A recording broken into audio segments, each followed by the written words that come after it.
जय हिंद, वंदे मातरम। नमस्कार दोस्तों, स्वागत है आप सभी का RS अकेडमी 24 पर।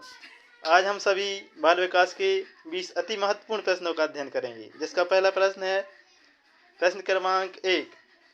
फील्ड ऑफ साइकोलॉजी के लेखक हैं option A Bruner, option B Guilford, option C McDougall, option D Watson.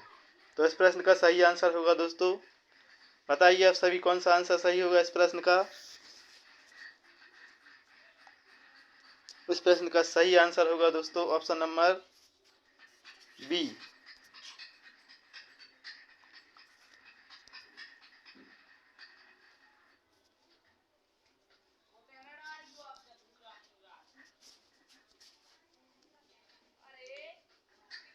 चलिए, इस प्रश्न का सही आंसर है ऑप्शन नंबर बी गिलफोर्ड। चलिए अगले प्रश्न पर चलते हैं दोस्तों। तो अगला प्रश्न है आनुवांशिकता से तात्पर्य निम्नलिखित में से किन से होता है। ऑप्शन ए शुक्राणु तथा अंडाणु, ऑप्शन बी गुणसूत्र तथा जीन्स, ऑप्शन सी सूत्रीय विभाजन एवं अर्धसूत्र, ऑप्शन डी DNA तथा RNA। तो इस प्रश्न का सही आंसर होगा दोस्तों ऑप्शन नंबर बी। चलिए दोस्तों अगले प्रश्न पर पहुंचते हैं। अगला प्रश्न क्या है, प्रश्न क्रमांक 3 है कार्ल सी गैरिसन ने किस विधि का अध्ययन किया था। ऑप्शन ए प्रयोगात्मक विधि, ऑप्शन बी सांख्यिकी विधि, ऑप्शन सी लंबात्मक विधि, ऑप्शन डी क्षैतिजीय विधि।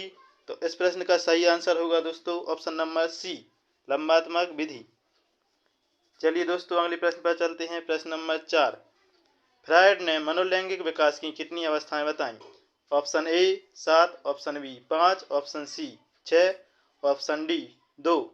तो इस प्रश्न का सही आंसर होगा दोस्तों ऑप्शन नंबर बी 5 अवस्थाएं। फ्रायड ने मनोलैंगिक विकास की 5 अवस्थाएं बताईं। चलिए दोस्तों अगले प्रश्न की ओर चलते हैं। अगला प्रश्न क्या कहता है हमारा, तो अगला प्रश्न है चाइल्डहुड एंड सोसाइटी के रचयिता हैं। तो चाइल्डहुड एंड सोसाइटी है जो पुस्तक, इसके रचयिता कौन है। Option A Freud, option B Erikson, option C John Dewey, option D Watson. तो इस प्रश्न का सही आंसर होगा ऑप्शन नंबर बी एरिक्सन। तो चाइल्डहुड एंड सोसाइटी के रचयिता एरिक्सन महोदय हैं। चलिए दोस्तों अगले प्रश्न की ओर बढ़ते हैं। अगला प्रश्न है उलझन की अवस्था है। ऑप्शन ए पूर्व किशोरावस्था, ऑप्शन बी प्रौढ़ावस्था, ऑप्शन सी पूर्व बाल्यावस्था, ऑप्शन डी उत्तर बाल्यावस्था। तो इस प्रश्न का सही आंसर होगा दोस्तों ऑप्शन नंबर ए पूर्व किशोरावस्था। उलझन की अवस्था पूर्व किशोरावस्था को कहा गया है। चलिए दोस्तों अगले प्रश्न की ओर बढ़ते हैं। ऑप्शन नंबर 7, प्रश्न क्रमांक 7 की ओर। तो प्रश्न क्रमांक 7 है छद्म परिपक्वता काल होता है। ऑप्शन ए पूर्व किशोरावस्था, ऑप्शन बी प्रौढ़ावस्था, ऑप्शन सी पूर्व बाल्यावस्था, ऑप्शन डी उत्तर बाल्यावस्था। तो प्रश्न क्रमांक 7 का सही उत्तर होगा दोस्तों ऑप्शन नंबर डी उत्तर बाल्यावस्था। उत्तर बाल्यावस्था को छद्म परिपक्वता का काल कहा जाता है। चलिए दोस्तों अगले प्रश्न की ओर बढ़ते हैं। अगला प्रश्न है प्रश्न क्रमांक 8, निम्नलिखित में से कौन सा मानव विकास का सिद्धांत नहीं है। मानव विकास का सिद्धांत नहीं है। ऑप्शन ए सामान्य से विशिष्ट, ऑप्शन बी क्रमिकता, ऑप्शन सी विलोमीयता उत्क्रमणीयता, ऑप्शन डी निरंतरता। प्रश्न क्रमांक 8 का सही उत्तर है दोस्तों ऑप्शन नंबर सी विलोमीयता या उत्क्रमणीयता। मानव विकास का सिद्धांत नहीं है। बाकी ये सब सामान्य से विशिष्ट, क्रमिकता, निरंतरता, ये सब मानव विकास के सिद्धांत हैं। चलिए दोस्तों अगले प्रश्न की ओर बढ़ते हैं। अगला प्रश्न है प्रश्न क्रमांक 9। प्रश्न क्रमांक 9 है ब्रिजेज के अनुसार उत्तेजना भाग है। ऑप्शन ए संवेगात्मक विकास का, ऑप्शन बी सामाजिक विकास का, ऑप्शन सी मानसिक विकास का, ऑप्शन डी शारीरिक विकास का। तो प्रश्न क्रमांक 9 का सही उत्तर है दोस्तों ऑप्शन नंबर ए संवेगात्मक विकास का। तो ब्रिजेज के अनुसार उत्तेजना संवेगात्मक विकास का भाग है। तो अगले प्रश्न की ओर बढ़ते हैं दोस्तों। प्रश्न क्रमांक है 10। प्रश्न क्रमांक 10 है पारिस्थितिकीय सिद्धांत के अनुसार मूल्य किस तंत्र में आते हैं। Option A micro system, option B macro system, option C exo system, option D meso system. तो पारिस्थितिकीय सिद्धांत के अनुसार मूल्य किस तंत्र में आते हैं। तो इस प्रश्न का सही उत्तर होगा दोस्तों option number B, macro system. चलिए दोस्तों अगले प्रश्न की ओर बढ़ते हैं। अगला प्रश्न है 11। प्रश्न क्रमांक 11, प्रगतिशील शिक्षा में बच्चों को किस प्रकार से देखा जाता है? ऑप्शन ए, खाली स्लेटों के रूप में। ऑप्शन बी, छोटे वयस्कों के रूप में। ऑप्शन सी, निष्क्रिय अनुकारकों के रूप में। ऑप्शन डी, सक्रिय अन्वेषकों के रूप में। तो प्रगतिशील शिक्षा में बच्चों को किस प्रकार से देखा जाता है? तो इस प्रश्न का सही उत्तर है दोस्तों ऑप्शन नंबर डी, सक्रिय अन्वेषकों के रूप में। चलिए दोस्तों अगले प्रश्न की ओर बढ़ते हैं। प्रश्न क्रमांक अगला है 12। लेव वाइगोत्स्की के अनुसार अधिगम एक अनुबंधित गतिविधि है। ऑप्शन बी, एक सामाजिक गतिविधि है। ऑप्शन सी, एक व्यक्तिगत गतिविधि है। ऑप्शन डी, एक निष्क्रिय गतिविधि है। तो लेव वाइगोत्स्की के अनुसार अधिगम, इस प्रश्न का सही उत्तर होगा दोस्तों ऑप्शन नंबर बी, एक सामाजिक गतिविधि है। लेव वाइगोत्स्की ने कहा है अधिगम एक सामाजिक गतिविधि है, बच्चे सामाजिक गतिविधि के द्वारा सीखते हैं। चलिए दोस्तों अगले प्रश्न की ओर बढ़ते हैं। अगला प्रश्न है प्रश्न क्रमांक 13।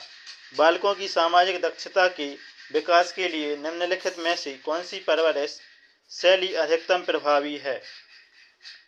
ऑप्शन नंबर ए, अधिनायकवादी। ऑप्शन बी, लापरवाह। ऑप्शन सी, प्राधिकारिक। ऑप्शन डी, कृपालु। तो चलिए दोस्तों बताइए इस प्रश्न का सही उत्तर क्या होगा?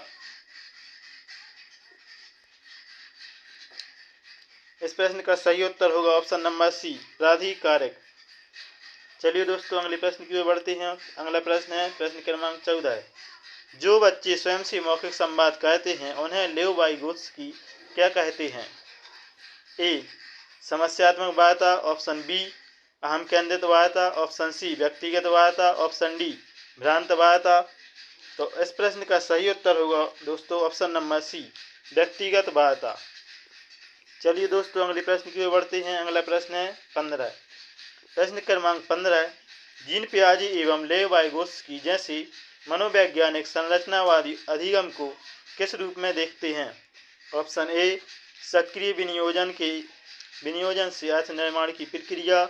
ऑप्शन बी, कौशलों का अर्जन। ऑप्शन सी, प्रतिक्रियाओं का अनुबंधन। ऑप्शन डी, निष्क्रिय आवृत्तीय प्रक्रिया। तो जीन पियाजे और वाइगोत्स्की मनोवैज्ञानिक अधिगम को किस रूप में देखते हैं?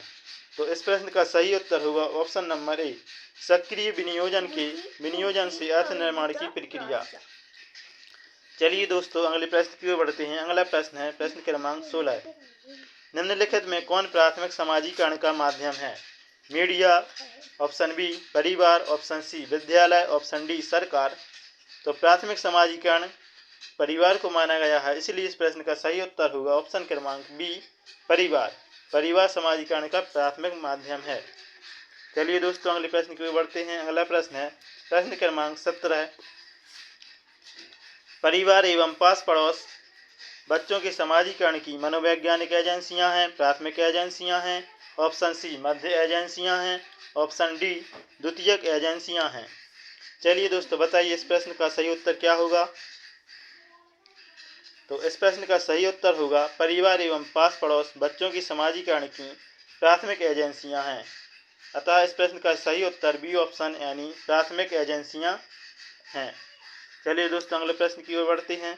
अगला प्रश्न है प्रश्न क्रमांक 18। संरचनावादी उपागम बताता है कि ... ज्ञान की संरचना के लिए अत्यंत आवश्यक है। विद्यार्थी का पूर्व ज्ञान, अनुबंधन। ऑप्शन सी, दंड। ऑप्शन डी, यंत्रवत याद करना। तो चलिए दोस्तों इस प्रश्न का सही उत्तर होगा ऑप्शन नंबर ए, विद्यार्थी का पूर्व ज्ञान। बच्चों का पूर्व ज्ञान संरचनावादी उपागम को बताता है। तो चलिए बच्चों अगले प्रश्न की ओर बढ़ते हैं। अगला प्रश्न है प्रश्न क्रमांक 19। निम्न में से कौन सी ग्रंथि व्यक्तित्व विकास को प्रभावित नहीं करती है? इनमें से कौन सी ग्रंथि व्यक्तित्व विकास को प्रभावित नहीं करती है? ऑप्शन ए, पिट्यूटरी ग्रंथि। ऑप्शन बी, एड्रीनल ग्रंथि। ऑप्शन सी, थायराइड ग्रंथि। ऑप्शन डी, पीनियल ग्रंथि। चलिए दोस्तों इस प्रश्न का सही उत्तर होगा ऑप्शन नंबर डी, पीनियल ग्रंथि। बाकी ये तीनों ग्रंथि पिट्यूटरी ग्रंथि, एड्रीनल ग्रंथि, थायराइड ग्रंथि, ये सब ग्रंथि व्यक्तित्व विकास को प्रभावित करती हैं। जबकि पीनियल ग्रंथि व्यक्तित्व के विकास को प्रभावित नहीं करती है। चलिए दोस्तों अगले प्रश्न की ओर बढ़ते हैं। अगला प्रश्न है प्रश्न क्रमांक 20। संगठन का आवश्यक सिद्धांत है।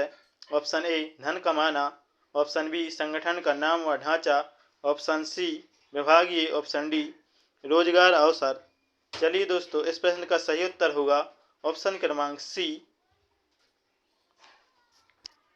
अगले प्रश्न की ओर बढ़ते हैं। अगले प्रश्न नहीं है तो ये थे हमारे बाल विकास की अति महत्वपूर्ण 20 प्रश्न। तो आप लोगों को कैसे लगे ये प्रश्न कमेंट में हमें ज़रूर बताइएगा। चैनल को लाइक कीजिएगा, चैनल को सब्सक्राइब कीजिएगा और वीडियो को शेयर कीजिएगा। ऐसे ही तमाम वीडियोज बाल विकास से संबंधित और भी अदर विषय से संबंधित आप सभी के लिए उपलब्ध कराते रहेंगे। जय हिंद, वंदे मातरम।